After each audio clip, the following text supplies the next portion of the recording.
Maaleykum maa ñëwaat pour présenter leen brosse bi moom moo tudd Zedgar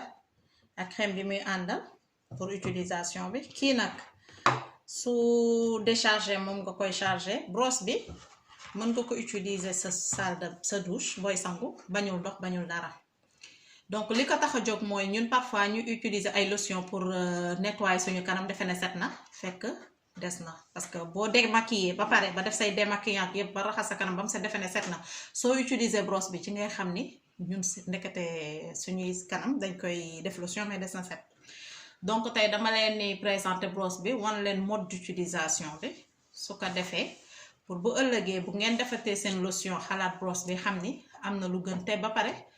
brosse bi c'est démontable et lavable te dafa ànd ak particule d'argent boo xam ni dafay tax c'est pour tout type de peau nga xam ni sa kanam du ko rocci comme yeneen brosse yu classique yi donc dañ ko traité de telle sorte que du am benn effet bu négatif ci sa kanam donc tey dama leen di présenter brosse bi en plus defal leen démonstration bi pour ngeen gisal seen bopp donc pour commencer vu que nekkuma ci sama salle de bain donc dama obligé jël ndox def ko fii pour wan leen donc da ngay jël tuuti rek nga tooyal sa kanam légèrement mais bu fekkee sa salle de bain la mooy tane mais nii c'est pour rek nga tooyal tuuti sa kanam après jël sa brosse ça te prend même pas 3 minutes def si ñetti noisette tuuti rek après taal sa brosse ñetti niveau nag la am de vibration mais man damay commencer toujours bu gën a standard bi aywa léegi brosse bi ci boppam mooy def ay mouvement circulaire rotatif donc benn côté rek ngay jël moom moo lay indiquer soo waree changer côté là bippe na donc ma changer côté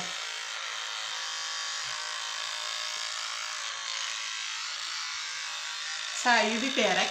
ça veut dire que tu dois changer de côté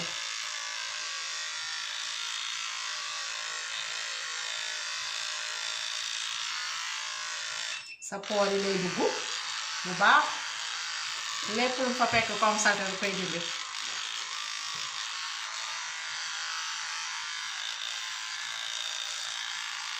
bu baax sax ci sa du yàq sa ci kanam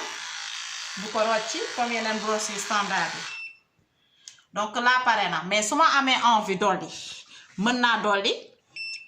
yokk vitesse bi dégg nga ni muy vibrer bu fekkee da nga maquiller ba def sa démaquillant yëpp wala nga sëlmu bu dee amoo démaquillant mën nga yokk ko ni nga xam ni da koy raxas ba mu set mais toujours bip bi moo lay wan ni chaque 30 secondes dafay biper pour nga changer position yéen a koy dégg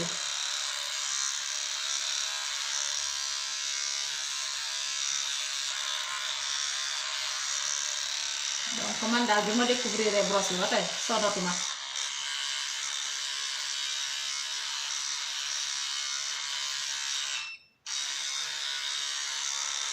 moom lay utiliser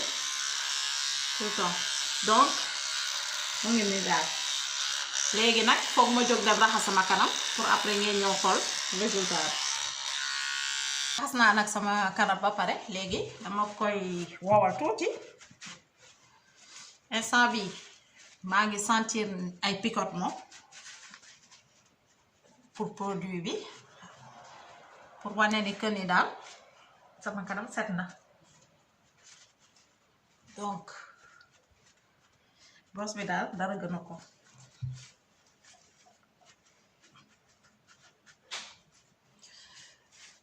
donc voyez pour vous-même lépp luy gras da koy dindi sa kanam day leer nañ set wecc benn saleté du ci nekk soo paree nag nga jël sa crème du jour bu la neexee wala sa crème boo am mais bon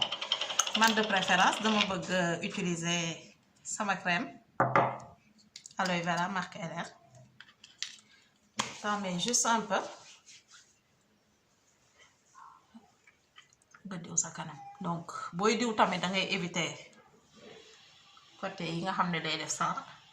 après loolu tamit dinañ ci ñëwaat ci suñu prochain vidéo yi parce que am na ay anti-cerne ak ñuul yi ndax vu que yàgguma ko commencé moo tax bëgguma tëb rek jox leen yépp en même temps il faut ñu koy daggat pour mu leer donc voyez par vous-même le résultat donc lii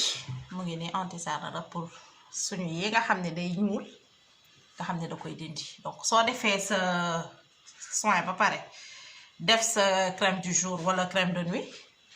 lii moo ciy topp nga def ko ci sa anti-cerne yi donc daal pour vous dire que ni produit bi ça m'a séduit que ni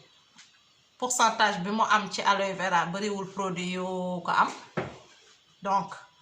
mu ngi nii daal liñ naan wedd gis bokk ci voilà je vous remercie